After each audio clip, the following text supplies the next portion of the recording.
दोस्तों इस लड़की ने जवानी में ही खुदकुशी कर ली थी। ये अमेरिका की एक शायरा थी जिसका नाम सिल्विया पोलार्ड था और ये अमेरिका के शहर बोस्टन में 27 अक्टूबर 1932 को पैदा हुई थी और 11 फरवरी 1963 को इंग्लैंड के एक शहर में खुदकुशी की वजह से इंतकाल कर गई। दोस्तों इनकी एक नज़म डैडी और एक नावल दी बेल जार बहुत मशहूर है जिसकी वजह से इन्हें दुनिया में मकबूलियत मिली। इस दुनिया के बेशतर मुनफरद सलाहियतों के मालिक, जुदा गाना पहचान रखने वाले मशहूर मारूफ लोग वो हैं जो बचपन में ही यतीम हो गए थे। सिल्विया भी इन्हीं में से एक थी। सिल्विया के अपने वालिद के साथ इख्तलाफात भी कोशीदा थे जिनका अक्स इनकी नज़म डैडी में नजर आता है। 8 साल में ही सिल्विया यतीम हो गई थी। सिल्विया ने अपनी पहली नज़म महज सिर्फ 8 साल की उम्र में लिखी थी जब इनके वालिद का इंतकाल हुआ था।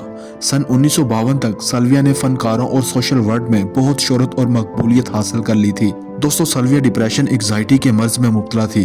कुछ वक्त के लिए इन्हें नफ्सियाती अस्पताल में भी दाखिल होना पड़ा था। एक अंग्रेज शायर टिड हॉक से शादी की, लेकिन टिड के किसी खातून के साथ तल्कात की वजह से इन दोनों में अलहदगी हो गई और इसके बाद सिल्विया ने 1957 से 1958 यानी 1 साल तक एक कॉलेज में अंग्रेजी भी पढ़ाई। अपनी जिंदगी के आखिरी 3 सालों में सिल्विया ने बहुत बर्क रफ्तारी के साथ लिखा और सिल्विया अमेरिका की सबसे मशहूर शायर बन चुकी थी। लेकिन दोस्तों अपने शोहर से अलहदगी के बाद वो अक्सर डिप्रेशन का शिकार रहती थी और फिर एक दिन सिल्विया ने अपने घर के किचन के दरवाजे बंद करके बर्नर की गैस पूरी तरह से खोल दी। जब गैस पूरे किचन में फैल गई तो सिल्विया ने आग जलाकर जलते हुए ओवन के अंदर अपना सर दे दिया था। दोस्तों इसका पूरा जिस्म जल गया और चंद सेकंड में इसकी मौत हो गई थी। इस दुनिया में जितने तख्लीकी सलाहियतों के मालिक ज़हीन तरीन लोग गुजरे हैं, जिनमें अदीब, फिलोसफर, शायर, साइंसदान, पेंटर्स और आर्टिस्ट शामिल हैं। दोस्तों इन सब की जिंदगियां दुख, दर्द और तकलीफ से भरी हुई होती थी। अक्सर ने शादी नहीं की और जिन्होंने शादी की तो इनकी अज़दवाजी जिंदगियां नाकाम रही। अपने गैर सब लोग इन्हें समझने से कासर रहे और तन्हाई ही इनका मुकद्दर रही।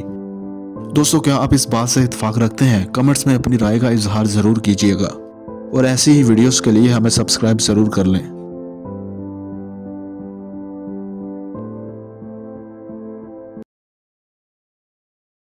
दोस्तों वीडियो पसंद आई हो तो वीडियो को लाइक ज़रूर करें और मज़ीद ऐसे इंटरेस्टिंग और इन्फॉर्मेटिव वीडियो देखने के लिए हमारे इस चैनल को सब्सक्राइब ज़रूर कर लें और साथ बने बेल आइकन पर हिट कर दें ताकि आने वाली हर नई वीडियो का नोटिफिकेशन आपको आपके मोबाइल पर मिलता रहे। दोस्तों अपना बहुत सारा ख्याल रखिएगा। अल्लाह हाफिज़।